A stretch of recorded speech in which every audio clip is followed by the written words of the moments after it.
ஒரு தடவை நாய்க்கும் கழுதைக்கும் நடுவுல ஒரு பந்தயம் நடந்தது.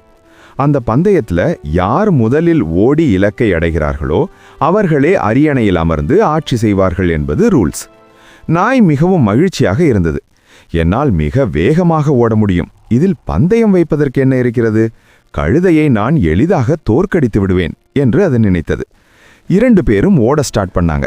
ஆனால் ஒவ்வொரு தெருமுனையிலும் தன்னை தடுக்க மற்ற நாய்கள் காத்திருக்கும் என்பது அந்த பாவப்பட்ட நாய்க்கு தெரியாது. அது முன்னேறி செல்ல செல்ல ஒவ்வொரு தெருவிலும் மற்ற நாய்கள் அதை வழிமறித்தன, அதன் மீது தாக்குதல் நடத்தின மற்றும் கடும் எதிர்ப்பு தெரிவித்தன. எப்படியோ தட்டு தடுமாறி நாய் இலக்கை அடைந்தபோது அங்கே கழுதை ஏற்கனவே அரியணையில் அமர்ந்து ஆட்சி செய்து கொண்டிருப்பதை நாய் கண்டது.